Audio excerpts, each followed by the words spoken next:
C'est l'heure des conclusions. Dans un petit instant, Benjamin Grange, vous allez dresser le bilan de cette journée des ateliers que vous avez pilotés, auxquels vous avez participé. Avant cela, je vais m'autoriser une petite parenthèse. À Sinopia, l'égalité, la parité sont des valeurs fortes et les équipes qui ont construit cette journée, essentiellement d'ailleurs des femmes, Laura Schaub et Joséphine Staron, qui ont beaucoup aidé en back-office à la construction de tous ces plateaux et que je remercie particulièrement, ont essayé d'avoir des plateaux représentatifs de la société française. La société française, l'humanité plus généralement, c'est 51% de femmes. Mais nous nous sommes heurtés à différentes réalités, différentes difficultés. D'abord, ce plafond de verre qui reste une réalité quand on arrive à un certain niveau de responsabilité, et puis aussi parfois les réticences des femmes elles-mêmes qui peuvent avoir des doutes quant à leur propre légitimité à s'exprimer, question que ne se posent bien sûr jamais les hommes. Alors on fera mieux l'année prochaine pour la seconde Académie Sinopia, c'est un engagement de notre part.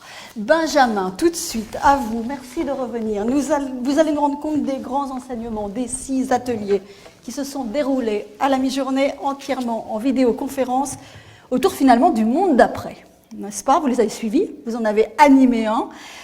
L'une des grandes questions qui nous animent tous, c'est finalement le télétravail.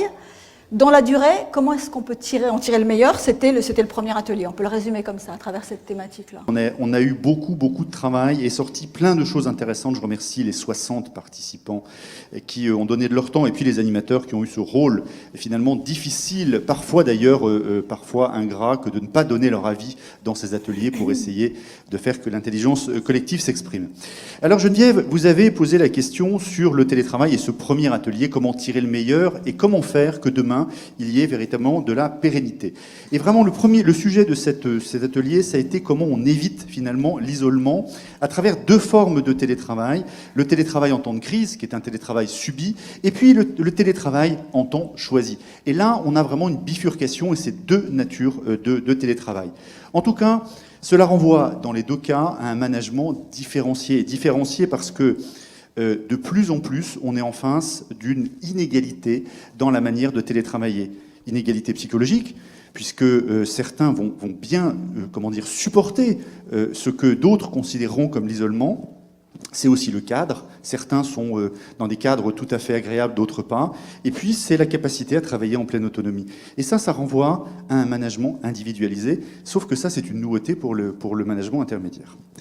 Deuxième point sur ce groupe de travail, ça a été l'impact sur le cadre de vie. Bien sûr qu'il y a des éléments positifs au télétravail. Moins de transport, parfois on reste chez soi, on peut accommoder son temps de travail. Mais il y a aussi un risque. Il y a aussi un risque sur l'engagement.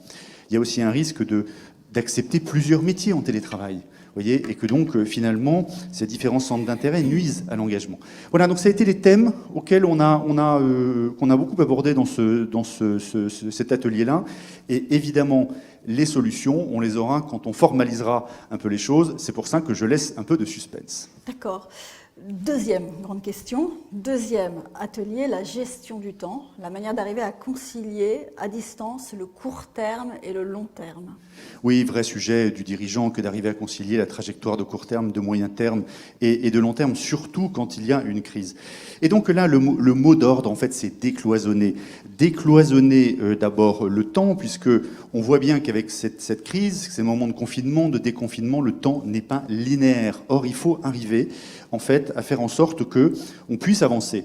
Et donc, c'est le séquencement des opérations. Comment on peut arriver à ce que, quelle que soit la phase de temps que l'on traverse, la période, eh bien, on puisse continuer à faire avancer en fait l'entreprise, peut-être avec des plus petits pas que l'on souhaiterait, mais en tout cas des pas qui permettent de montrer le chemin.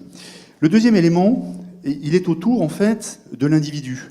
Parce que l'individu, c'est aussi un salarié, mais c'est aussi un citoyen, c'est un consommateur. Mais souvent, on le considère trop en silo. Et c'est vrai que si on veut arriver à concilier le court terme et le moyen terme, eh bien, il faut l'adresser dans cette complétude. Il faut, au sein de l'entreprise, qu'on ne considère pas que le salarié, mais aussi le citoyen, mais aussi le consommateur, de façon à le responsabiliser finalement de manière un peu à 360 degrés. C'est aussi un deuxième enseignement. Le troisième, c'est évidemment le partage de la valeur. On l'a dit, il y a un impact sur les parties prenantes. Et donc là aussi, arriver à mesurer cet impact-là, c'est aussi inscrire l'action du quotidien aussi dans un moyen terme. Cette période a obligé les entreprises à accélérer leur transformation, parfois à l'initier tout simplement, et parfois en mode survie. Comment est-ce qu'on initie le passage à l'œuvre, Benjamin ? Oui, ça a été une vraie question avec finalement 3 points de départ. Est-ce qu'on est en mode survie ? Et là, effectivement, c'est d'autres questions qui se posent. Ou est-ce qu'on est dans une phase d'accélération, puisqu'on a déjà finalement entamé les choses, ou est-ce que dans une logique d'anticipation, c'est-à-dire en d'autres termes, nous avions prévu, rien n'avait commencé, mais les choses avaient quand même été anticipées dans le champ des possibles. Et donc là, c'est vrai que par rapport à ça, il y a un peu une inégalité sur le premier impact qu'a donné la crise. Ça a été en fait un choc de mondialisation. Toutes les entreprises en fait mondialisées, elles se sont vues, elles ont vu leurs frontières s'arrêter, et donc les voyages, ce qui fait en fait le monde des affaires, s'arrêter d'un coup. Et donc, par rapport à ça, ça pose la question de cette trajectoire de transformation.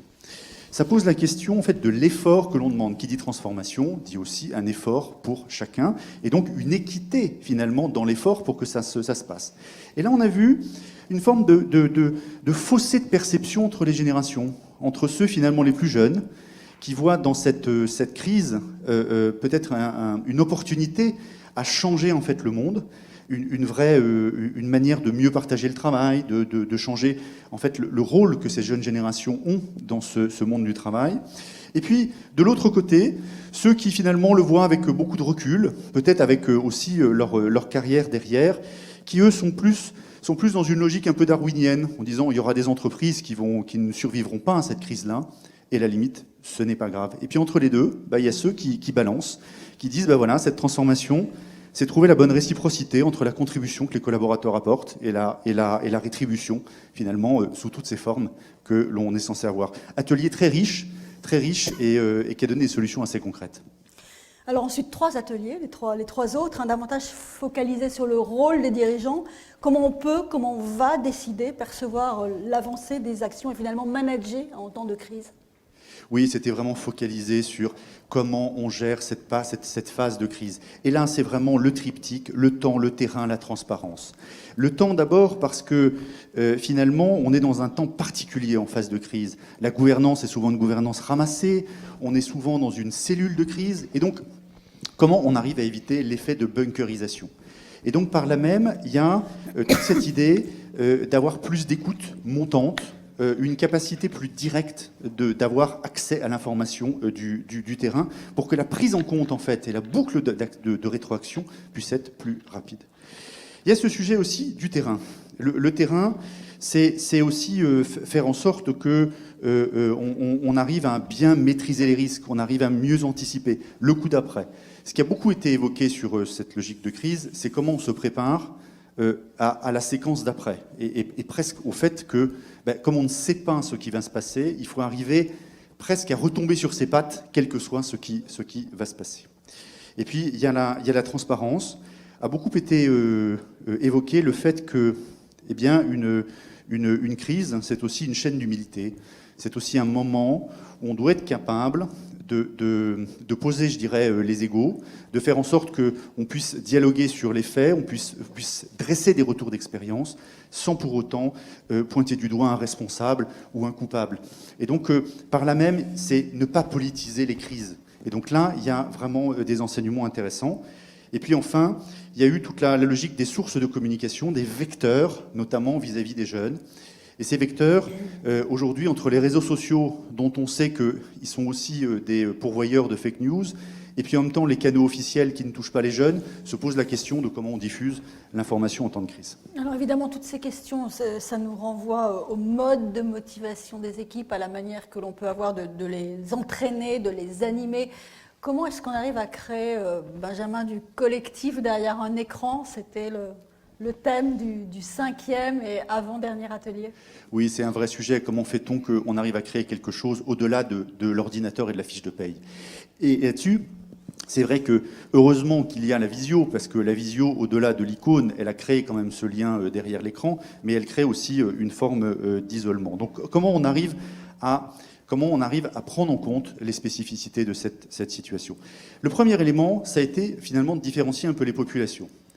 les nouveaux arrivants, ceux qui n'ont pas connu l'entreprise avant, quand elle fonctionnait sous une forme physique, eh bien ceux-là, il y a une attention particulière à avoir. Ceux qui ont 6 mois de maison, moins d'1 an de maison, qui n'ont pas eu finalement cette capacité à tisser des liens avec des personnes et qui ne vont la découvrir qu'à travers en fait, le lien virtuel, ceux-là sont particulièrement à risque et en termes de risque d'isolement. Le deuxième sujet, c'est le sujet du contact dans l'entreprise. Qui dit avoir télétravail et travail dans l'entreprise dit que les moments de travail physique, ils doivent être davantage scénarisés, valorisés. C'est des moments d'expérience qui doivent être en relief par rapport au télétravail. Ça s'organise évidemment différemment. Et puis il y a le sujet évidemment de l'informel au sens large. On sait que la machine à café, on sait que notre travail de tous les jours, c'est aussi de l'informel. Cet informel-là, comment on l'organise? Et il y a des choses très pratiques qui sont sorties de cet atelier. Dernier atelier, le 6e, Benjamin. Dernière question aussi. Comment le dirigeant, dans ces conditions, peut inspirer confiance? C'est un vrai sujet. C'est un vrai sujet. Et c'est vrai qu'il y a déjà un premier postulat, puisque challenger la confiance du dirigeant, c'est se dire qu'il en a moins. Et donc, il faut déjà partir avec plutôt une vision optimiste de la chose, que le dirigeant, il a un capital confiance et ne pas le négliger. Et ce qui veut dire que s'il a un capital confiance, plutôt que d'essayer de développer la confiance, il peut déjà éviter de perdre le capital confiance au fil des actions. Et donc, c'est déjà une première optique plutôt positive que de dire, oui, il y a une confiance, il suffit simplement d'éviter de la détruire. Alors après, il y a eu d'autres éléments. La première, c'est qu'il y a eu une espèce de consensus sur le fait que confiance et efficacité des équipes étaient directement corrélées. Oui, plus il y a de confiance, plus les équipes sont soudées, plus ça avance, plus évidemment l'organisation est efficace. Et tout ça, et c'est vrai que ça, c'est quand tout va bien, quand l'entreprise est dans son mode de fonctionnement normal. Et alors ça évolue en situation de crise, puisqu'en fait, tout le monde se retourne vers le chef en situation de crise. Et donc le chef qui était le leader se retrouve en fait en situation de crise avec tous les yeux tournés vers lui. Et encore plus, son calme, son courage, l'équité avec laquelle il doit finalement interagir avec ses équipes, l'honnêteté, la modestie sont des qualités qui sont évidemment mises à l'épreuve. Et donc au final, s'il y avait un mot qui ressortait de cet atelier, c'était être soi-même. Mais être soi-même, ça demande du courage. Merci. Merci beaucoup Benjamin, directeur général de Denso Consulting. Merci pour cet éclairage. On va passer à la table ronde de conclusion. C'est pour avant le mot de la fin qui vous reviendra, messieurs le président de Sinopia et monsieur le vice-président de Sinopia. Avant cela, donc, table ronde de conclusion. Comment assurer et préserver la cohésion au travail face à une crise exceptionnelle et durable? Et pour en parler, je vais recevoir Paola Fabiani. Elle doit être normalement en duplex avec nous, PDG de Wisecom, présidente du COMEX 40 du MEDEF. Vous êtes là? Bonjour. Bonjour. Oui, bonjour. Bonjour, ravi. Denis Simoneau, DRH de L'Oréal. Vous êtes là également, vous allez être là. Sylvie Chenel qui est là, donc voilà, vice-présidente d'entreprise et cité. La parlementaire La République En Marche, Florence Provandier, qui sera avec nous en duplex également.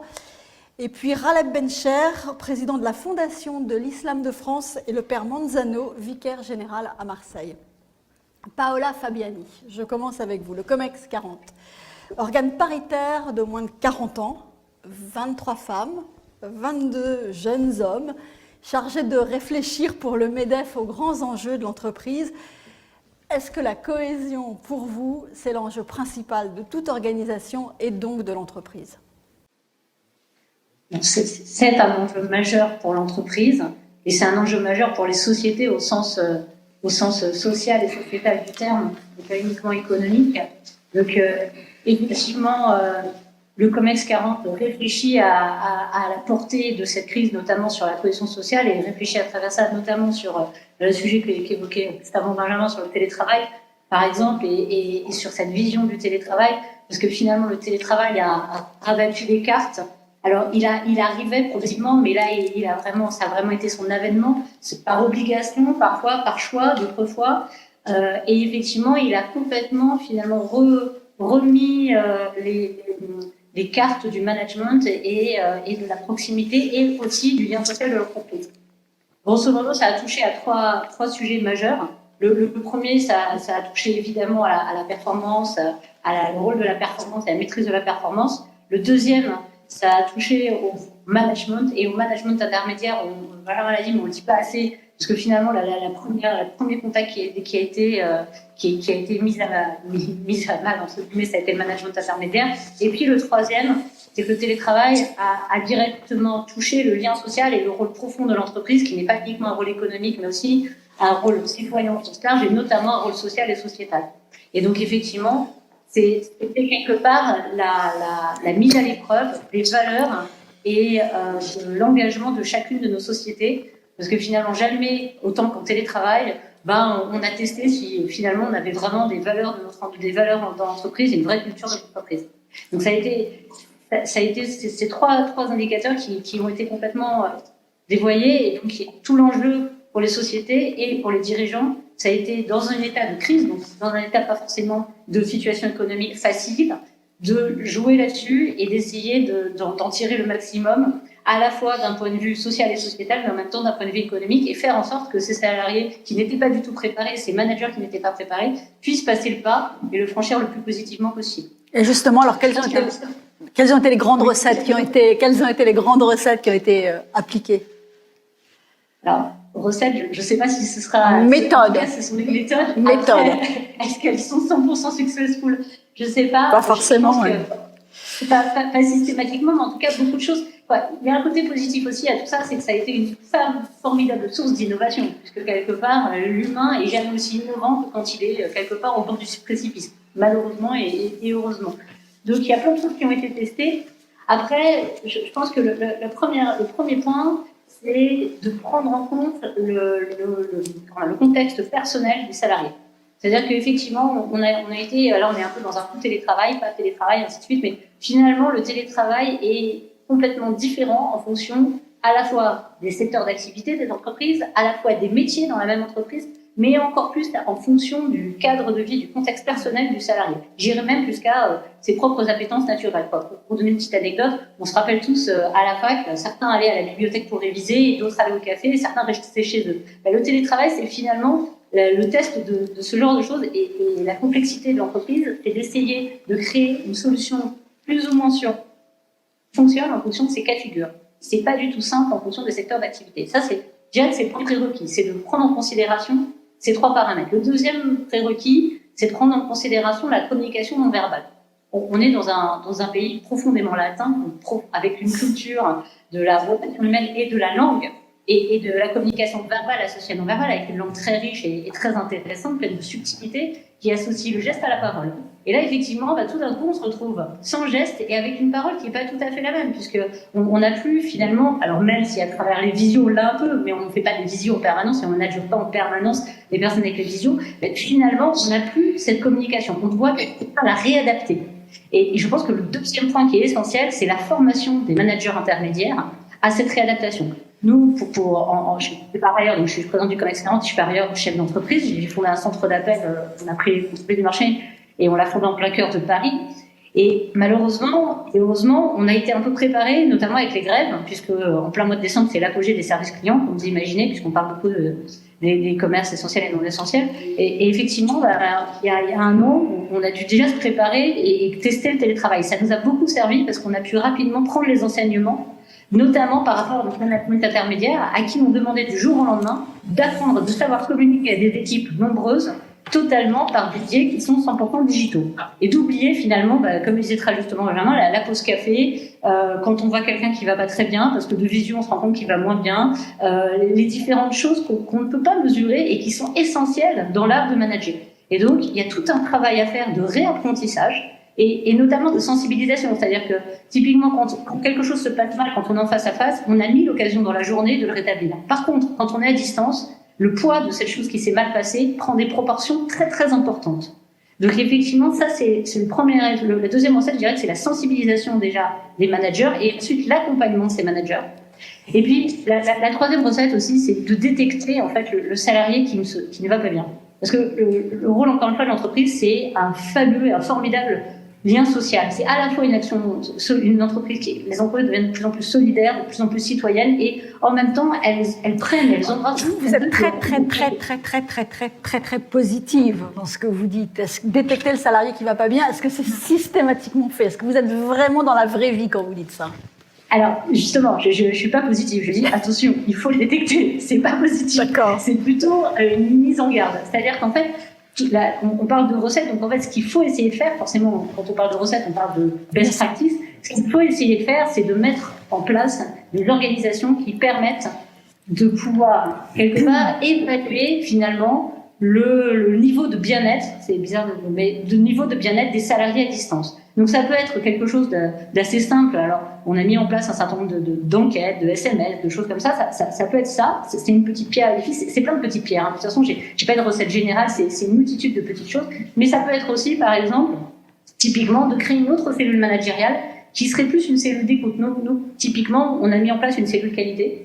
Le rôle de la cellule qualité, ce n'est pas un rôle hiérarchique, c'est un rôle d'accompagnement. Historiquement, dans les centres d'appel, il y a toujours eu des cellules qualité, mais plutôt avec un rôle de contrôle. Là, l'idée, c'est que la cellule qualité est bien placée, finalement, à travers son rôle qualitatif, pour être aussi, quelque part, une deuxième passerelle d'écoute des salariés. Parce que le manager, il est un peu submergé dans cette logique. Il faut bien voir qu'en télétravail, le manager, on lui a pas appris, on lui demande de tout piloter, il a beaucoup de gens à gérer qu'il ne voit plus, donc il n'a pas forcément le temps, et en même temps, lui-même, peut être dans une situation évidente. Donc effectivement, on a déployé aussi en parallèle de ça une cellule qualité. Donc l'idée, c'est un peu de dire essayer de déployer une autre forme d'écoute qui permet en fait de recenser les problématiques.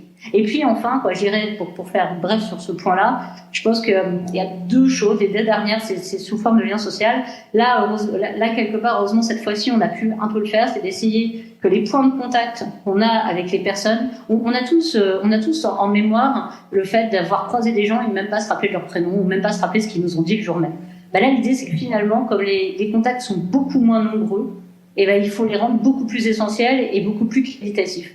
Et donc, finalement, se concentrer beaucoup plus sur l'individu et les relations humaines. Parce que on en a beaucoup moins, donc elles doivent être de meilleure qualité. Et finalement, on sait tous qu'on est pris par plein de choses et qu'on est en plus dans des moments particulièrement difficiles, économiquement, financièrement. On n'a pas de vision sur l'avenir. L'anticipation, on le citait, mais effectivement, que ce soit les managers et les dirigeants, tout le monde s'inquiète. C'est très anxiogène.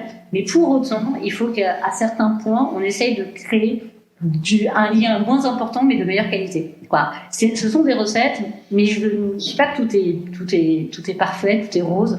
Je dis juste que simplement il faut tendre vers ça parce qu'il faut vraiment prendre en compte le télétravail comme un challenge. Il ne faut pas le prendre comme une évidence. Il y a beaucoup de sociétés qui se sont dit on plug and play, ça va peut-être marcher. Et finalement, malheureusement, c'est pas du tout le cas. Et c'est normal parce que quelque part, c'est aussi ce qui montre l'importance de l'humain dans nos relations. Donc c'est aussi positif par rapport à pas mal de choses. Je vais poser une question un peu différente à la dirigeante que vous êtes, la patronne que vous êtes, la proche aussi du patron des patrons, Geoffroy Roux de Bézieux.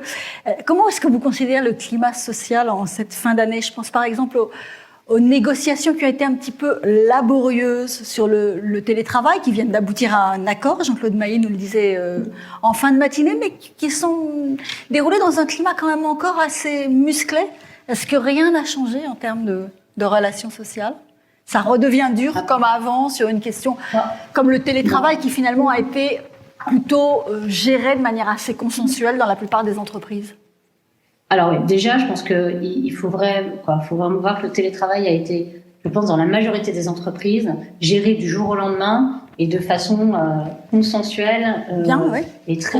Et très, globalement, il y a plutôt eu un retour, je parle de ça en mars, quand on a mis tout le monde en télétravail.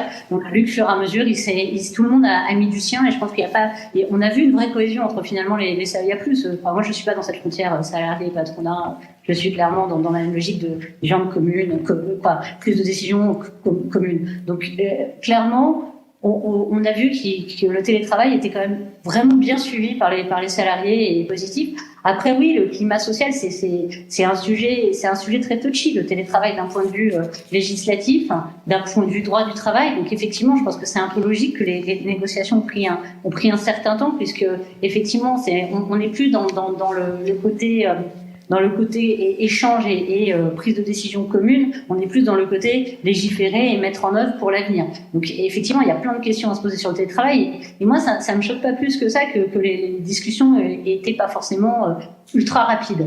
Après, je pense que le climat social, je vais dire que de toute façon, le climat global même, il est un peu anxiogène. Hein. C'est-à-dire que je pense pas que les gens soient particulièrement heureux de la situation, avec une vision vers l'avenir très positive. Donc, on essaye de positiver. Et donc, effectivement, par logique, d'un côté, les entreprises, pour certaines, et en plus avec ce deuxième confinement fortement touché, de ce fait, les salariés aussi. Je pense que le premier confinement, on m'a donné l'anecdote, mais le premier confinement, on s'est dit, c'est bon, on est passé, on a réussi, on va s'en sortir.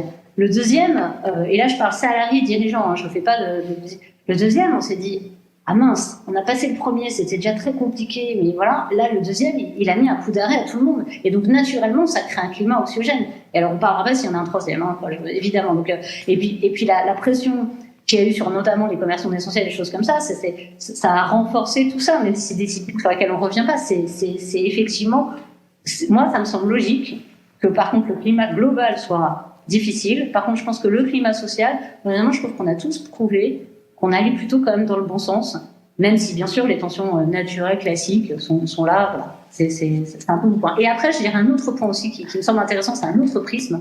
C'est le prisme de la solidarité des entreprises. Je pense qu'on n'a jamais vu autant émerger d'actions solidaires des entreprises vis-à-vis, et c'est vraiment l'avènement du rôle citoyen des entreprises que nous, au Commerce 40, on plébiscite fortement. Effectivement, pendant le premier et le second confinement, les entreprises se sont mobilisées, même si elles étaient. Et quand je dis entreprise, à chaque fois, je ne dissocie pas salariés dirigeants. L'ensemble s'est mobilisé, même s'ils étaient dans des situations difficiles économiquement, même si elles ne connaissaient pas leur lendemain. Pour autant, on a vu une multitude d'actions se répandre, se faire. Et je pense que c'est important. Merci beaucoup. On va en parler tout de suite, justement, de manière très concrète avec Denis Simoneau, le DRH de L'Oréal. L'Oréal qui s'est mobilisé dans un secteur d'activité un petit peu différent de ce qu'il avait l'habitude de faire. Merci, Paola Fabiani. Merci à vous. Merci. Donc on va se donner quelques petits instants pour retrouver en duplex Denis Simoneau, donc le DRH, le directeur des ressources humaines de L'Oréal. Est-ce que vous êtes avec moi, Monsieur Simoneau ? Oui, je suis avec vous. Bonsoir. Donc bonsoir. Pendant cette crise sanitaire, on a vu L'Oréal profondément reconfigurer son activité. Vous vous êtes engagé résolument dans la fabrication de gel hydroalcoolique qui a été remis aux hôpitaux et aux EHPAD. Vous n'étiez pas a priori configuré pour faire du gel, hein. C'est pas voilà. Quand on pense L'Oréal, on pense pas gel hydroalcoolique. Qui a pris cette décision ? Est-ce qu'elle a été bien accueillie ? Oui, alors d'abord, je voudrais signaler que je ne suis pas le DRH de L'Oréal. Excusez-moi. Je suis délégué aux relations institutionnelles. Pardon. Mais je voulais évidemment répondre à votre question pour vous dire que c'est vrai que, d'abord, merci de l'invitation, merci à Alexandre Malafa de nous avoir invités à témoigner. Et je pense que le témoignage de L'Oréal, effectivement, peut être intéressant dans la mesure où on est complètement dans le sujet de la cohésion. Pourquoi ? Parce que dès le début de la crise, effectivement, L'Oréal a décidé de mettre en place un plan de solidarité au niveau français, européen et international, en faisant effectivement... en modifiant ces chaînes de production pour produire du gel hydroalcoolique que nous avons mis à disposition de beaucoup de nos partenaires, évidemment d'abord aux centres de soins, aux hôpitaux, aux EHPAD, mais également à nos partenaires, les centres de distribution, les centres commerciaux par exemple, nos fournisseurs, les associations avec lesquelles nous travaillons, et donc il y a eu une mobilisation de toute l'entreprise. Parce que, évidemment, ça voulait dire que non seulement le siège, mais aussi les usines, les centres de distribution, tout le monde était mobilisé autour de cet objectif commun, qui était vraiment de transformer une partie de la production d'entreprise pour la mettre au bénéfice de ses besoins essentiels et indispensables face à la crise. Et donc ça a été le premier axe, je dirais, de mobilisation, de cohésion de l'ensemble de l'entreprise autour de la production de gel hydroalcoolique. Mais ça ne s'est pas arrêté à cette première étape, je dirais, puisque nous avons aussi participé au pont aérien qui a été mis en place par les autorités françaises entre la Chine et la France. Vous vous souvenez qu'à un moment, on avait évidemment besoin d'équipements sanitaires. On avait un déficit en termes de masques, en termes de blouses, en termes de couches-seringues, en termes de respirateurs.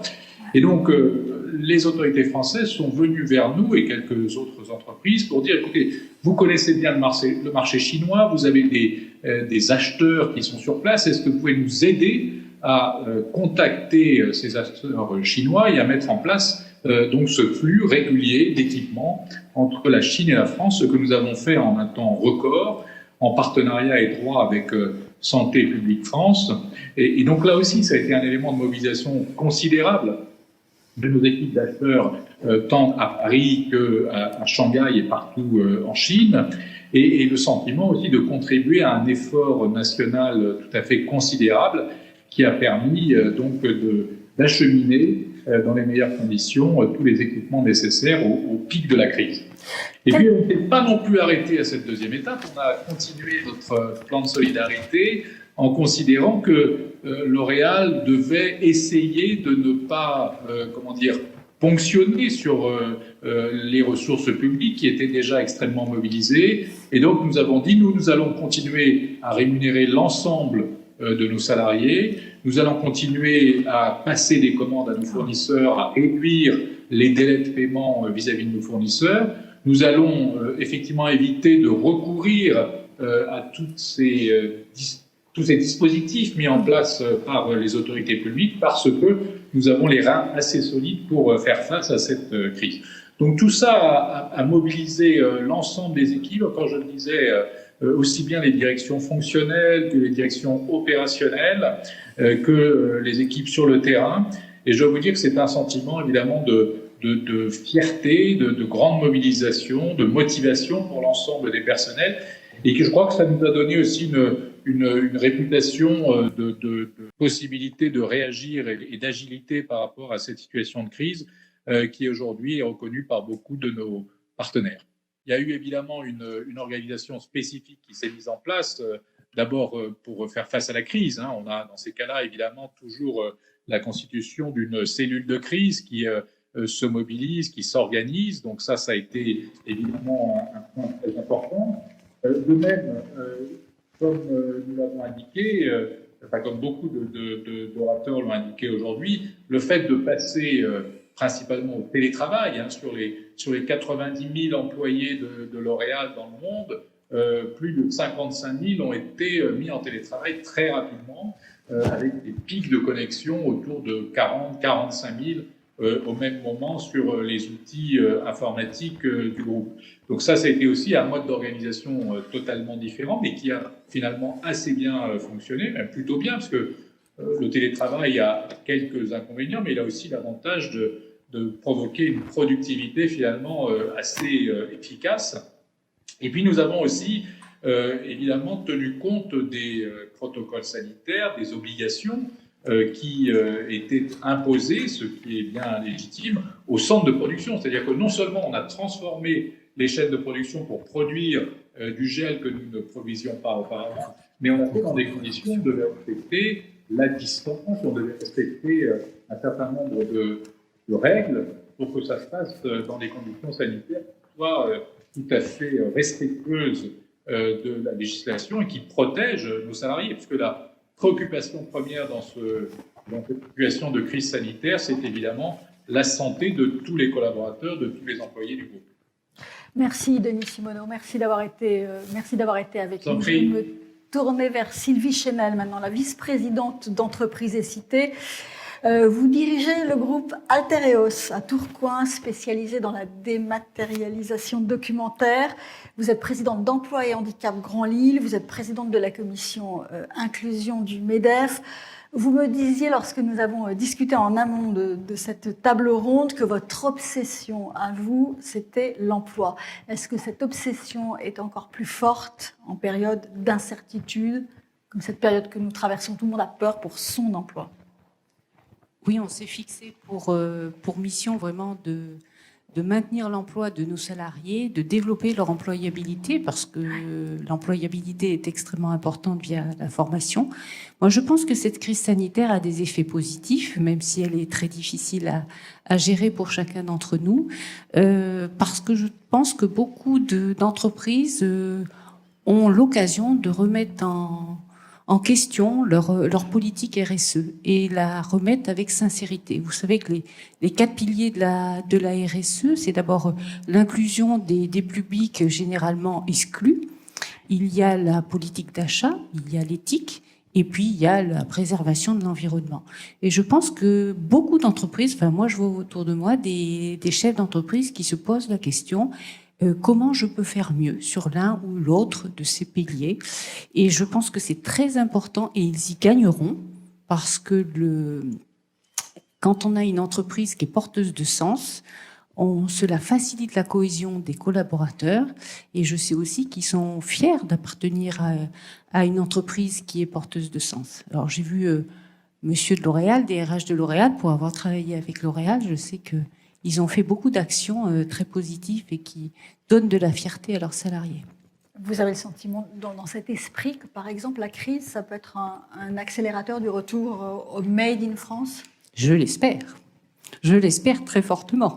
Parce que en tant que consommateur et citoyen, et non pas en tant que chef d'entreprise, je trouve que notre monde est parti pas forcément dans la bonne direction. Enfin, c'est un petit peu aberrant.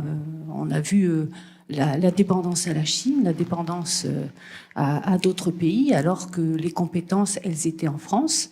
Alors bien sûr, il faut garder de l'international, mais il ne faut pas oublier de conserver nos compétences et nos emplois aussi en France. Si on conserve nos compétences, c'est aussi peut-être un gage d'employabilité des salariés. Tout à fait. Parce que moi, en tout cas, j'ai toujours vécu l'entreprise comme ça. Pour moi, une entreprise se doit de créer des emplois pour être acteur de sa cité. Comment est-ce qu'on peut inciter les chefs d'entreprise à faire davantage d'inclusion? Vous voyez la commission inclusion déjà du MEDEF, mais c'est vrai vraiment qui s'interroge sur les salariés les profils qu'ils veulent embaucher. Vous savez très bien que la diversité dans une entreprise apporte de la cohésion. Je pense que chacun d'entre nous doit apporter sa compétence. On doit mettre en exergue la compétence de chacun d'entre nous. Et que la cohésion d'une équipe vient du fait aussi que le climat est favorable et que chacun ait le plaisir de se dire « j'apporte ma pierre à l'édifice ». Je pense que ça, c'est très important de se dire « j'ai un rôle dans l'entreprise ». Donc ça suppose bien sûr de la confiance, de l'écoute et de la bienveillance. Donc ça suppose que le manager arrive à faire passer cette idée que chacun dans une entreprise est le maillon d'une œuvre commune, d'une œuvre collective, et que sans lui, l'entreprise n'est rien. Si on pousse jusqu'au bout votre logique. Tout à fait. Sans lui, l'entreprise n'est rien. J'ai entendu parler de transparence. Il faut aussi que l'objet soit clairement identifié et expliqué, explicité aux salariés pour qu'ils y trouvent du plaisir. Je pense que c'est important. On passe beaucoup d'heures au travail. Il faut que chacun d'entre nous trouve du plaisir à travailler et à se sentir utile pour l'entreprise. Vous avez parlé au tout début de la RSE. Comment inciter les entreprises, encore une fois, à aller vers davantage de responsabilité sociétale? Je pense que c'est un travail personnel que chacun d'entre nous doit faire et avec son codir sur est-ce que j'ai envie de faire un peu différemment et qu'est-ce que je peux réellement faire, parce qu'il y a des belles utopies, mais il y a aussi des choses relativement simples à mettre en place. Est-ce que quand on est en difficulté, comme c'est le cas aujourd'hui pour un certain nombre d'entreprises, des difficultés de trésorerie, des difficultés qui peuvent aller jusqu'à la survie de sa boîte, est-ce que la RSE, ça passe pas un petit peu au second plan? Est-ce qu'on ne se dit pas, finalement, j'y reviendrai plus tard? Aujourd'hui, ce qu'il faut, c'est que je survive. Je pense que c'est sûr qu'il ne faut pas que les entreprises ferment et déposent le bilan. Donc je comprends très bien les chefs d'entreprise qui sont en grande difficulté, qui doivent en priorité penser à la survie de leur entreprise. Mais la démarche RSE aussi dans leur réflexion doit arriver à ce moment-là aussi, même s'ils ne peuvent pas l'appliquer tout de suite. Au moins je pense qu'ils prennent le temps d'y réfléchir dans ces moments justement de crise. Mais bien sûr, je je suis de tout cœur avec ceux qui sont en grande difficulté aujourd'hui. Et puis je pense que pour notre pays, c'est une catastrophe si on crée des chômeurs supplémentaires. On a beaucoup parlé tout au long de cette journée du télétravail, de l'irruption du télétravail dans nos vies, de cette difficulté à bien séparer la sphère du privé et du public. Comment maintenir le lien quand on n'est plus ensemble dans le même lieu ? Moi, j'ai trouvé ça très compliqué quand même, Oui, parce que je pense que l'homme est naturellement social, donc il a besoin de communiquer avec l'autre. Donc nous, ce qu'on a fait pendant le confinement, alors je vous dis, le confinement nous a créé un regain de cohésion parce qu'on s'est dit notre priorité, c'est la préservation de la santé de nos salariés. Deuxièmement, c'est le maintien du lien social. Et troisièmement, bien évidemment, la survie de l'entreprise. Et le maintien du lien social, on a réussi à le maintenir on a mis en place une communauté d'appelants et très régulièrement, on appelait tous nos salariés pour s'assurer que la situation n'était pas trop difficile pour eux. Donc on est passé un petit peu outre le RGPD dans la mesure où on leur a demandé, avec leur accord, bien sûr, leur numéro de téléphone personnel pour pouvoir les appeler pendant cette situation. Et je trouve que le résultat a été très positif parce que quand on a pu enfin reprendre tous le travail, on a eu d'abord beaucoup de remerciements de nos salariés et ils étaient très heureux de revenir travailler. Ça, ce qui prouve que ça marche.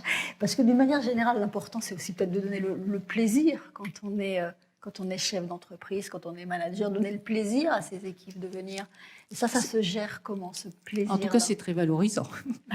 C'est très valorisant de se dire, il y a une cohésion dans l'équipe, il y a un projet commun, il y a un projet qui a du sens.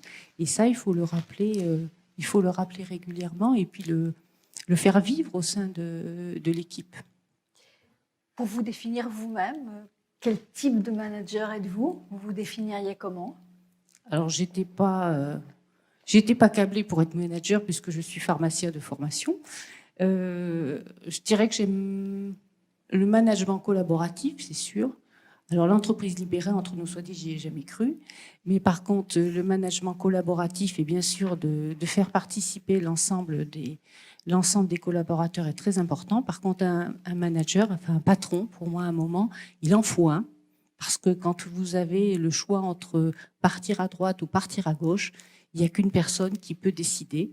Et vos collaborateurs vous attendent pour dire de quel côté vous partez. Et les grandes décisions stratégiques, quand il y a plusieurs options qui se présentent, il n'y a que le patron qui peut décider on part à droite ou on part à gauche.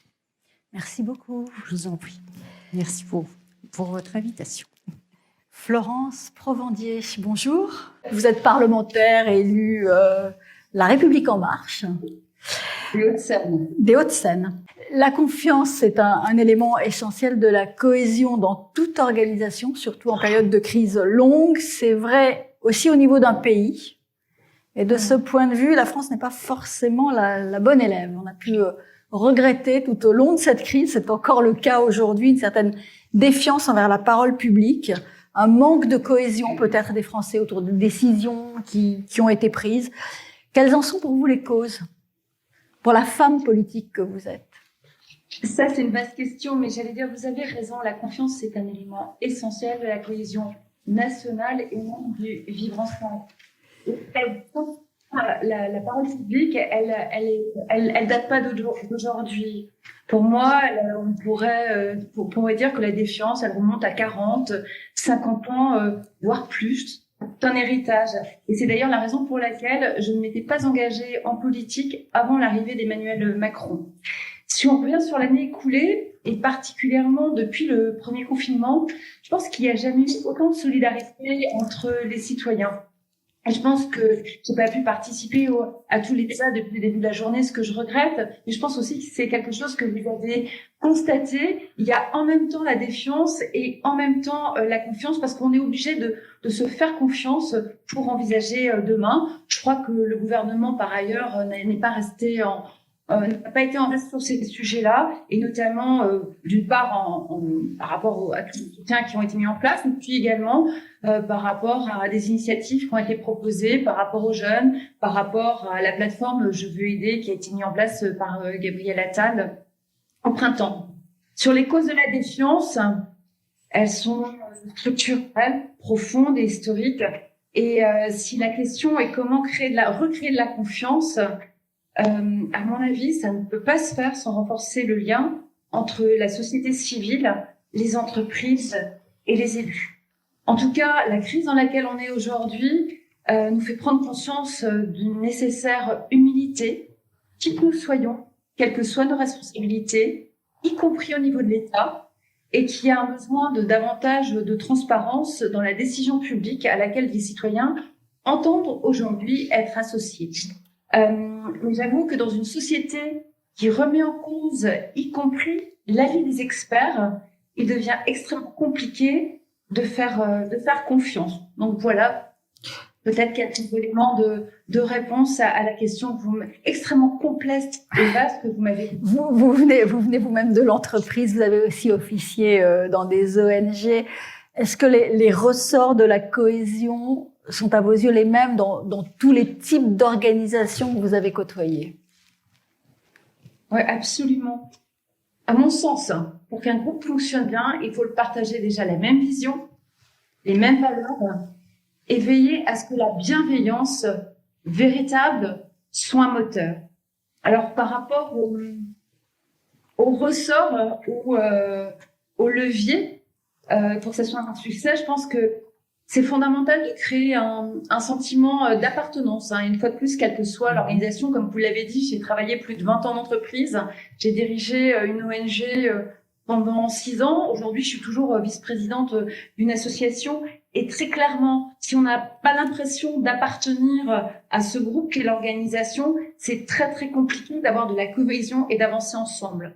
Par ailleurs, je pense qu'il faut que les missions des uns et des autres, individuelles et collectives, soient claires et acceptées. Si elles sont subies, même si facialement on peut dire oui, ok, je suis d'accord, mais si au fond elles ne sont pas intégrées et acceptées, c'est extrêmement compliqué de construire un projet commun. Et enfin, je pense que c'est aussi fondamental et on n'a pas été souvent, je trouve, de reconnaître les talents, la valeur des uns et des autres, de chacun et de chacune, pour lui donner toute sa place dans l'organisation.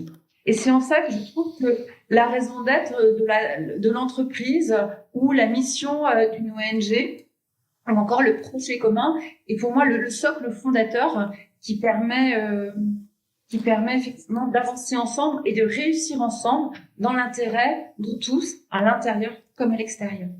Vous voulez dire que quand le sens de la mission est fort, quand le sens est fort, quand par exemple sur une ONG qui va lutter contre la faim des enfants en Afrique, la famine, quand le sens est fort, la cohésion va de soi? Alors, si c'est ce que j'ai laissé entendre, je me suis sans doute mal exprimée. Je pense que c'est un luxe dans la vie que de pouvoir donner du sens à ce que nous entreprenons. Et d'ailleurs, la crise sanitaire a mis en avant des métiers pas forcément évalués comme nobles. J'allais dire les métiers qu'on pourrait qualifier de premiers de corvée, qui quelque part incarnent des missions nobles, alors même que j'ai travaillé dans une entreprise de propreté extrêmement compliquée, de réenchanter le travail d'une personne qui nettoie les sanitaires d'un aéroport toute la journée, voire d'une autre personne qui va nettoyer des bureaux toute la nuit.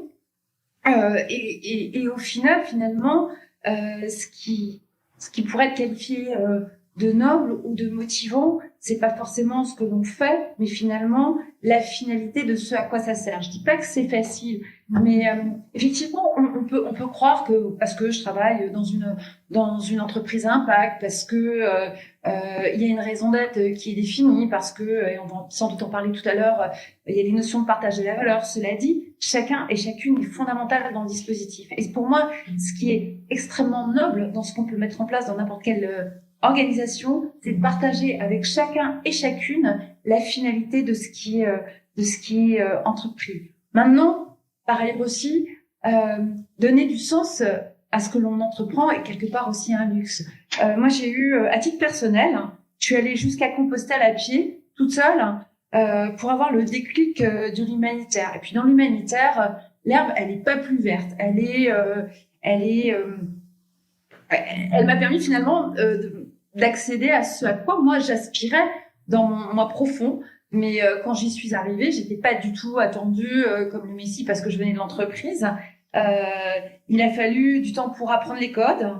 Il a fallu du temps pour me faire accepter. Il y avait des pratiques qui ne me convenaient pas.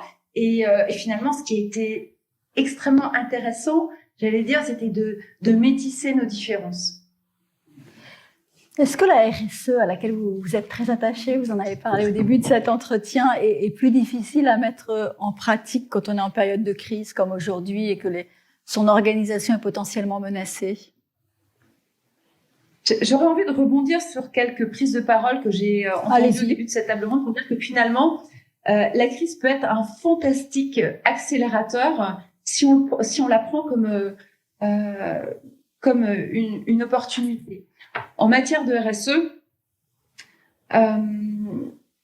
j'ai envie de vous dire, si c'est une RSE incarnée, où finalement le pilier social et le pilier environnemental font véritablement partie de l'ADN de l'entreprise, par les temps actuels, on voit aussi au niveau du gouvernement, à chaque rappeler toutes les mesures qui sont en place par le gouvernement. Je suis membre de la majorité, donc forcément, je soutiens et j'apprécie énormément de choses qui sont mises en place. Et en la matière, dans l'ESS ou en matière de RSE, il y a énormément de dispositifs qui sont mis en place pour soutenir les initiatives des entreprises. Mais je vais revenir au propos. Si la RSE est véritablement le moteur dans l'entreprise, je pense qu'en ce temps de crise, ça peut être un accélérateur. En revanche, si la RSE est du brainwashing, si finalement c'est que fichage de façade, alors ça risque d'être la débandade. Et vous, en tant qu'élu, pour finir, ça sera ma dernière question, en tant qu'élu, quelle pierre vous pouvez apporter et vous souhaitez apporter à la construction de ce fameux monde d'après?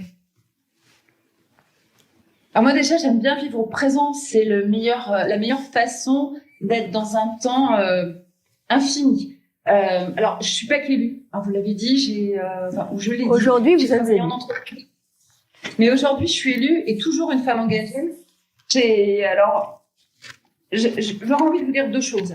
D'une part, il y a une feuille de route qui m'est utile, et en tant qu'élue et en tant que citoyenne engagée. Ce sont les objectifs de développement durable qui ont été adoptés par l'ONU en 2015 et qui répondent aux défis mondiaux auxquels nous sommes confrontés, notamment ceux liés à la pauvreté, aux inégalités, à la paix dans le monde, le climat, la dégradation de l'environnement, la paix et la justice. Et que ce soit en tant que parlementaire, et d'ailleurs on vient de voter, avant que je vous rejoigne, une résolution pour que les ODD puissent rentrer dans notre Constitution afin qu'ils deviennent, au-delà des aspects financiers aussi, une feuille de route dont on peut s'emparer et travailler sur l'ensemble de ces piliers pour construire le monde d'après. Et puis ensuite, et peut-être pour terminer, comme diraient mes amis de l'Institut des futurs souhaitables, l'avenir ne se prédit pas, il se prépare. Et pour cela, comme entreprise, il faut que nous soyons en capacité, quel que soit notre statut, et là, parlementaire, entreprise, quelle que soit notre communauté, de nous entendre sur l'avenir auquel nous aspirons et que nous voulons préparer. Parfois, je me demande si c'est pas une utopie, mais même en tant qu'élu, ça demeure mon moteur. Et même en tant qu'élu, vous avez droit à l'utopie.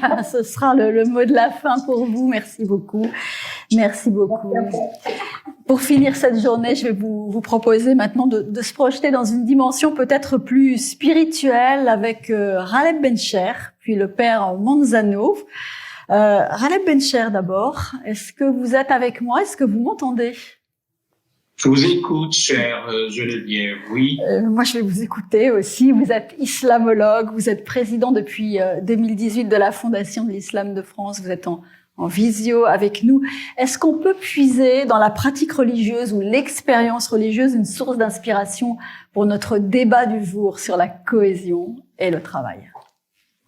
Alors, permettez-moi de préciser simplement une chose, c'est que je n'interviens pas ici comme un clerc sur les aspects spirituels, puisque je suis un citoyen doublement laïque du substantif, au sens où je ne fais pas partie d'une quelconque cléricature, je ne suis pas le pendant ou l'émule ou l'homologue du père Manzano, et et j'ajoute parfois que je n'ai pas reçu la tonsure ou je l'ai reçue autrement et je la camoufle par coquetterie.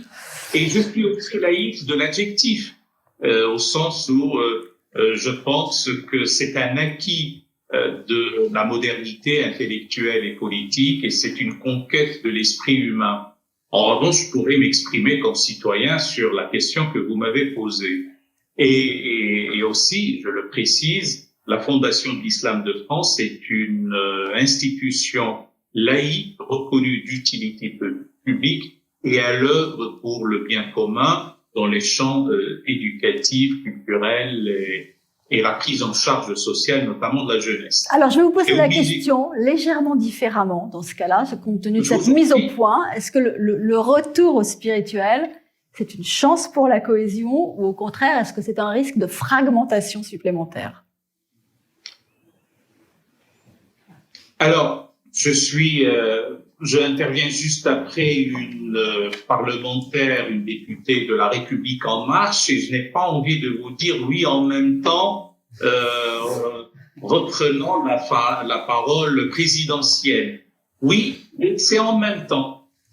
À la fois une chance véritable, mais ça pourrait être aussi une source de fragmentation. C'est à l'homme, à l'être humain, à l'homme et à la femme d'être d'une grande vigilance. Et je m'explique. On nous a fait savoir, le 11, ceux qui savent mieux que moi, que à la charnière 20e, 21e siècle, Dieu n'aurait pas toléré qu'on parlât de lui en termes d'éclipse, de mort, que sais-je encore. Et il serait revenu presque comme réglant des questions, des problèmes. Il y a un livre qui s'intitule La revanche de Dieu. Et donc, après les routes de Katmandou qui ont désempli, l'on assiste à un retour du religieux. Et ce retour du religieux, mais votre question a porté davantage sur le spirituel, ouais. Je ne perds pas ça de vue, mais ce retour du religieux comporte deux dérives. D'abord, c'est celle d'un certain retour du spirituel comme un prise unique du tout spirituel dans lequel on va s'approvisionner en crème chantilly spirituelle. Et ça pourrait être, le conditionnel, c'est pour ne pas jeter l'anathème sur quiconque, mais ça pourrait être une exploitation du malaise intérieur de la part de quelques faux gourous, de quelques psychopathes, de quelques pseudo-prophètes, qui exploitent effectivement cette soif inextinguible de spiritualité. Et on voit quelques-uns qui vendent cette idée d'un petit soufisme combiné avec de l'hésychasme byzantin, avec un peu de bouddhisme, avec un peu de Zohar, avec un peu de Kabbale, et voilà, on se fait une spiritualité. Ça existe, c'est ainsi. Et vous avez aussi la dérive meurtrière et nous en savons quelque chose, et j'en sais quelque chose à la tête de la Fondation de l'Islam de France, lorsque cela donne lieu au fondamentalisme, au formalisme, au fanatisme qui dégénère en extrémisme, en terrorisme, en djihadisme et toute la série d'ismes qui nous étouffent et qui nous tuent. Donc de ce point de vue-là, il y a lieu d'être d'une grande vigilance. En revanche, pour sortir d'une crise et sans dolorisme aucun, une crise peut être salvatrice. J'ai entendu tout à l'heure Florence Provendier le dire, parce que lorsque on a des barreurs de grand temps en pleine tempête, cela fera en sorte que l'embarcation ne chavire pas. Et les barreurs de petit temps feront en sorte qu'on n'arrive pas sur le bord, on n'arrive pas parce qu'il y a une crise. Nous vivons une crise véritable, en tout cas nous autres Français. Elle est sanitaire, ce n'est pas que pour nous. Elle est sociale et malheureusement ce n'est pas aussi que pour nous, mais elle est aussi sécuritaire. Ceci risque de vulnérabiliser ou de fragiliser la nation et il incombe à chaque membre de cette nation de ne pas céder aux discours toxiques, aux idées infectieuses, aux paroles destructrices qui ajoutent fragmentation sur fragmentation. Maintenant, la question spirituelle risque aussi de fragiliser le tissu social lorsque on pense qu'on est seul dépositaire de la vérité, lorsqu'on a envie, je pense qu'effectivement, lorsque nos concitoyens qui veulent aller dans lieu de culte, que ce soit pour la messe ou pour tel ou tel office à la synagogue ou à la mosquée ou dans une pagode quelconque ou dans un temple, c'est pour rechercher une sorte de d'apaisement, si je devais parler grec, j'aurais dit ataraxie, une absence de trouble intérieur. On aurait moins de dépression, on aurait moins de difficultés intérieures dues effectivement à ce confinement. Donc, encore une fois, je finirai là-dessus, cette affaire de est-ce une chance ou est-ce une difficulté pour la nation, ça revient à comment on peut avoir une élévation spirituelle valide, juste, qui place aussi l'intérêt d'autrui avant sa vision propre, un peu avec cette formule qui est les besoins matériels de mon semblable sont mes besoins spirituels. Il y a un débat qui vient d'être lancé, enfin il y a un débat éternel sur la laïcité, mais en ce moment un débat plus précisément lancé sur la place de l'islam dans la République française. Est-ce que là on est pour vous devant une occasion finalement unique de consolider la cohésion de la nation, ou y a-t-il risque, si on n'y arrive pas, à l'inverse, de la fragmenter davantage? Alors, ma chère Geneviève, il y a deux volets dans votre question. La place de l'islam en France. Et je commence sincèrement, pas pour vous et pas dans cette académie, à être lassé par cette question. Pour la simple raison que l'islam comme tradition, comme fait, n'est pas nouveau en France, n'est pas intrus, n'est pas allogène, n'est pas incongru, n'est pas adventiste. C'est une réalité depuis le Second Empire. L'organisation, alors, l'organisation peut-être, l'organisation de l'islam, puisque la place de l'islam. Ah, là, vous avez raison. Oui, l'organisation, oui. La preuve, c'est que, aussi étonnant que ça puisse l'être, et nous avons une loi, la fameuse loi de séparation du 9 décembre 1905, parce que ce que je dirais là, c'est un paradoxe qui nous incombe de rompre. Nous avons une loi qui fait en sorte que les pouvoirs publics n'ont pas à se mêler de l'organisation des cultes, et nous en avons un qui pose problème parce que les hiérarques musulmans n'étaient pas à la hauteur.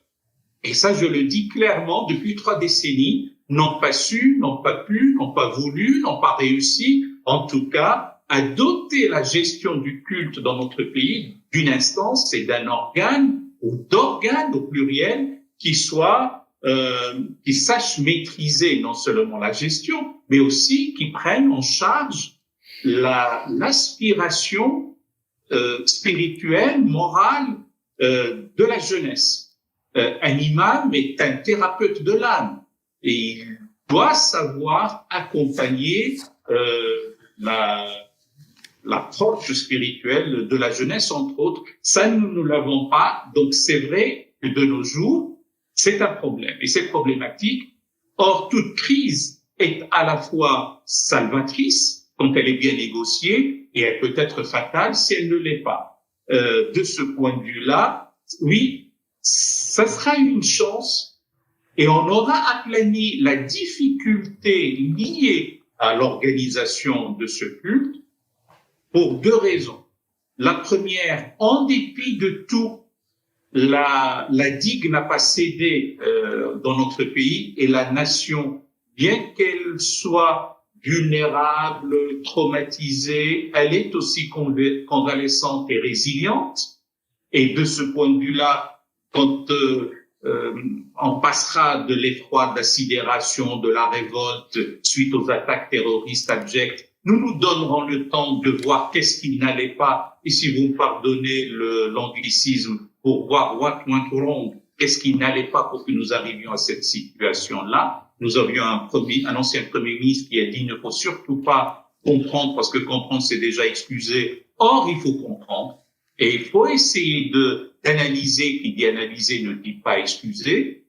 Donc ça, c'est l'étape de l'organisation de voir pourquoi sommes-nous arrivés à cette situation et nous nous donnons les moyens intellectuels, moraux, spirituels, politiques, matériels s'il le faut, éducatifs, sociaux, culturels. Ça, c'est une nécessité, bien entendu, suite à la réponse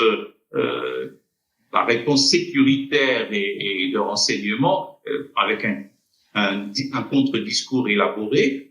Et aussi, pour répondre à la question, oui, c'est possible. Je la résume et je le dis sur le contrôle du père Manzano.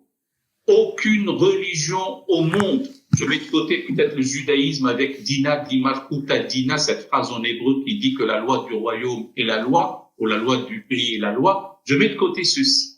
Mais je parle de cette assertion, une assertion chez les puristes doit être démontrée, ou doit être soutenue en tout cas, et bien qu'il y ait aucune religion au monde, surtout à prétention universelle, ne renonce ou n'a renoncé au pouvoir temporel motu proprio.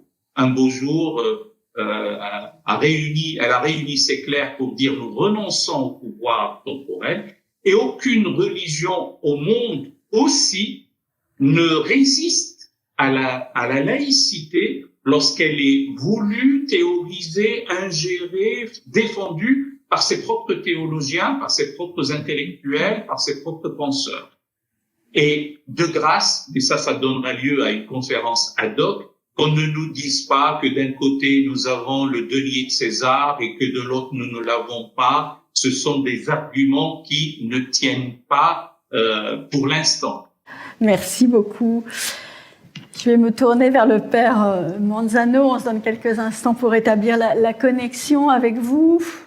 Père Manzano, vicaire Bonsoir. général à Marseille, ancien directeur de l'Institut catholique de Marseille. Bonsoir. Vous m'entendez, je vous vois. Oui, oui. Alors, vous, avec votre regard de prêtre, comment est-ce que vous percevez la crise actuelle? Vous qui côtoyez beaucoup de Français, des fidèles, bien sûr, qui vous parlent, dont vous êtes proche. Quelle est leur inquiétude majeure aujourd'hui? Je crois que cela a été déjà dit à l'envi par les orateurs précédents et j'imagine au cours de la journée. Ce qu'on peut ressentir évidemment, c'est une grande angoisse pour la situation sociale et l'emploi de chacun. Je crois que c'est quand même la première angoisse que nous pouvons repérer, notamment chez des gens qui seraient de petits entrepreneurs, ou même on le repère aussi chez des étudiants. Moi, je le vois beaucoup chez des étudiants qui sont dans une situation dont il faut dire qu'elle est extrêmement angoissante et tout à fait catastrophique. On essaie de se mobiliser pour les aider, pas simplement du point de vue d'ailleurs de leur subsistance, parce qu'il y a ça aussi qui existe, mais aussi du point de vue de la réussite de leurs études, et qui entraîne bien sûr de grosses conséquences par la suite sur leur avenir. Mais je dirais également que je repère aussi, on l'a déjà dit d'ailleurs, une grande paralysie. C'est-à-dire qu'effectivement, le manque d'anticipation possible dans la situation actuelle, entraîne le fait que les gens n'osent plus entreprendre et que la peur du risque zéro à laquelle on a été quand même biberonné pendant des années me semble nous éclater à la figure.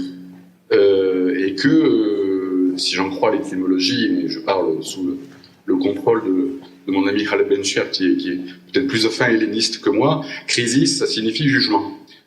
Et on s'aperçoit qu'on est vraiment à un carrefour et que à la fois les sujets d'espérance ou d'inquiétude viennent de la décision de conscience des individus ou de la non-décision de confiance et de décision de risque que peuvent prendre les individus que nous voyons.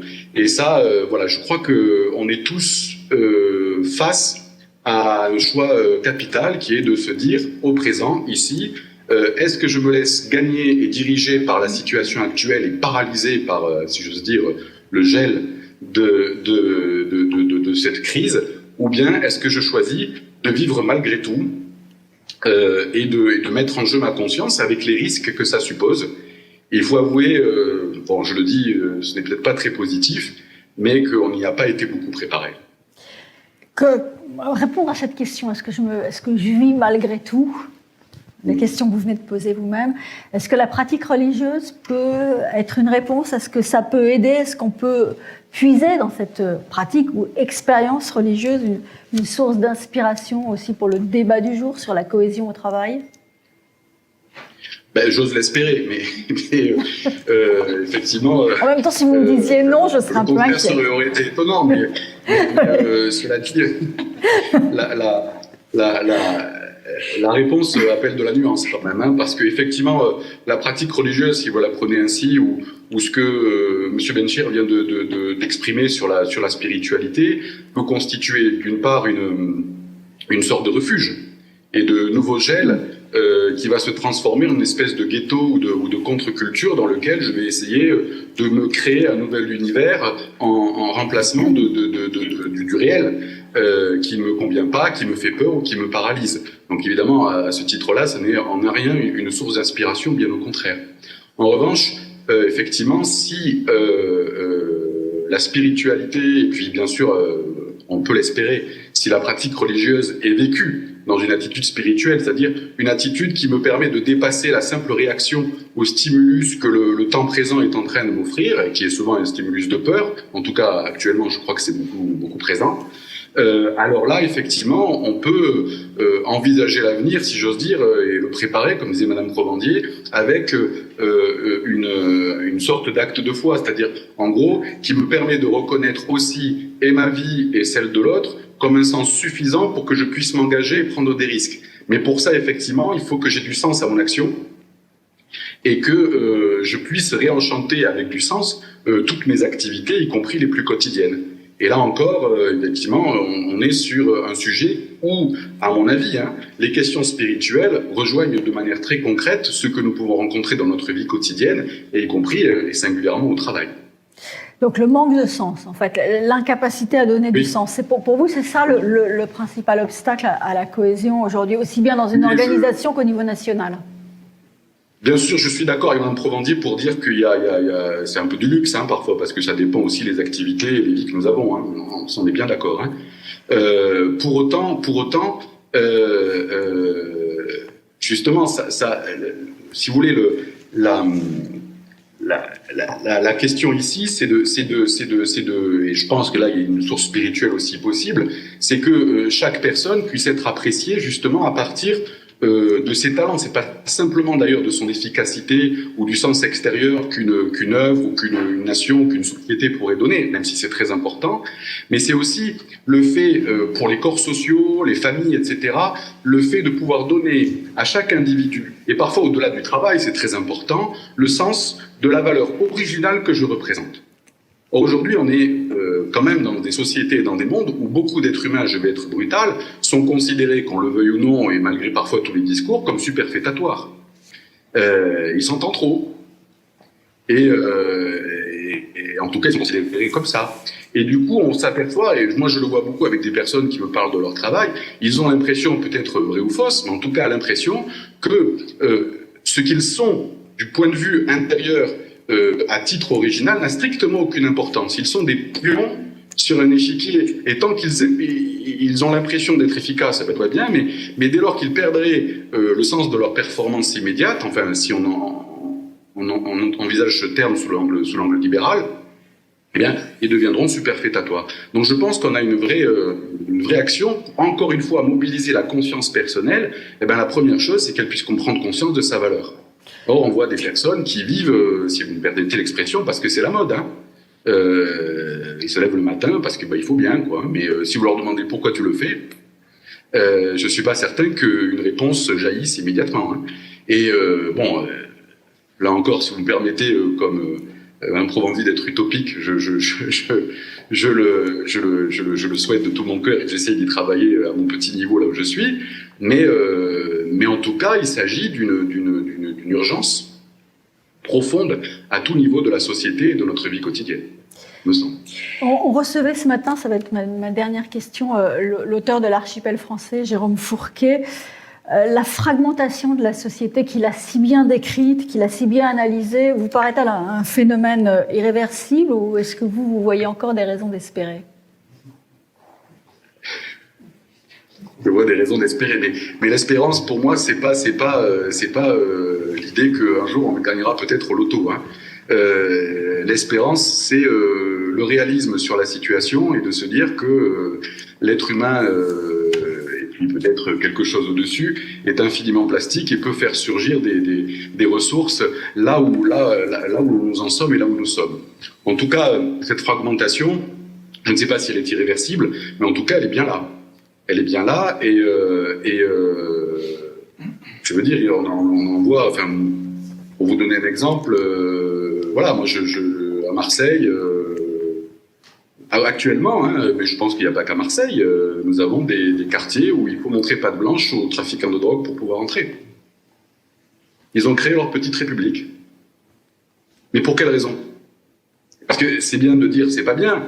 On peut toujours taper sur l'un ou l'autre ou dire que les musulmans sont ainsi ou que d'autres personnes ou d'autres catégories sont comme ça. C'est très gentil tout ça. Mais honnêtement, moi je pose la question quand même. À partir du moment où justement où on est dans une société, à mon avis, où la laïcité court aujourd'hui un grand risque d'être transformée en laïcisme. C'est-à-dire, en gros, où les ressources spirituelles et cet instinct spirituel qui demande à être traité sur l'agora pour passer par le tamis de la critique est comprimé à l'intérieur des intériorités où ça pourrit à loisir. Et les gourous savent très bien s'en servir. À partir du moment où nous faisons ce constat, qu'est-ce qui, dans notre nation, dans notre société, est capable de véritablement mobiliser les consciences avec un sens et, comme on le disait, de réenchanter et d'avoir envie finalement de se mobiliser et de prendre des risques. Franchement, je vous le dis très nettement, moi, je reprends l'expression d'ailleurs que j'avais entendue il y a quelques années de Khaled Benchir. Moi, les mots hochés, liberté, égalité, fraternité et république, toutes les phrases, me semblent plutôt lasser les patiences et épuiser les intériorités que de les mobiliser, pas parce que ces mots-là seraient dénués de sens, hein, c'est pas du tout ce que je veux dire, mais parce qu'on ne se préoccupe jamais de les définir. On pense que le fait simplement de les avoir prononcés va leur donner l'efficacité de la parole divine, c'est-à-dire qu'elle produit ce qu'elle dit. Et là, je pense qu'aujourd'hui, on a un vrai débat et une vraie inquiétude, à mon avis, et un vrai enjeu hein, de conscience et de crise, pour savoir véritablement ce que le fait d'appartenir à une communauté comme la France, le fait d'appartenir à une société comme la nôtre, qu'est-ce qui véritablement est en mesure de mobiliser les consciences et de fournir un sens qui permette, encore une fois, de prendre des risques et de vivre, si vous voulez, malgré toutes les difficultés que parfois nous pouvons rencontrer. Là, je pense que nous sommes véritablement face à un enjeu profond et qui, bien sûr, marque toutes les catégories et les corps sociaux de notre pays, mais le pays dans son ensemble. Merci beaucoup. Merci, Père Manzano. Toutes les belles choses ont une fin, hein, même si ces fins sont provisoires. Alexandre Malafaye, Jean-Claude Mailly. Jean-Claude Mailly, d'abord, je vais vous donner la parole. Qu'est-ce que vous retenez, vous, de cette journée qui a été d'une extraordinaire densité? Pour être rapide, moi, je retiendrai un peu quelques mots qui ont été dits par Benjamin tout à l'heure. Hein, à la fois le décloisonnement. Il faut décloisonner dans notre société. C'est une idée à laquelle Sinopia travaille depuis longtemps, mais je pense que c'est quelque chose qui est en train de prendre de l'ampleur. Aujourd'hui, on a décloisonné d'une certaine manière. Les horizons des intervenants étaient très divers et très variés. C'est une forme de décloisonnement. Le besoin d'équité et de justice, aujourd'hui, est un besoin très fort et c'est ressorti notamment dans tous les ateliers. Troisième, c'est la nécessité d'une transformation ou d'une réinvention, peu importe les mots. Ça veut dire que après la crise sanitaire, les choses ne doivent plus être les mêmes. Après, à nous de travailler collectivement pour qu'il en soit ainsi. Et puis l'importance du terrain.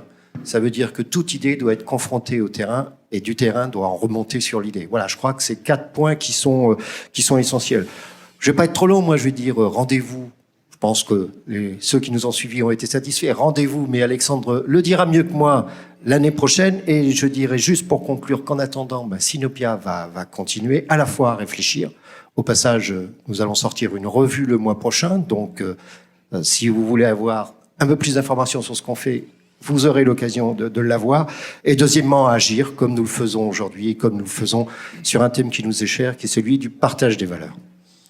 Merci beaucoup, Jean-Claude Alexandre. Le mot de la fin pour vous. D'abord, cette académie, elle n'aurait pas été possible sans tous les partenaires de Sinopia, tous ceux qui nous ont aidés à la montée. Ça, c'est très clair, chère Geneviève. Alors, si vous me permettez, je voudrais remettre en perspective cette journée pour dire que, voilà, on a quand même fait 7 heures de direct. Plus de 9 heures d'intelligence collective, c'est quand même considérable.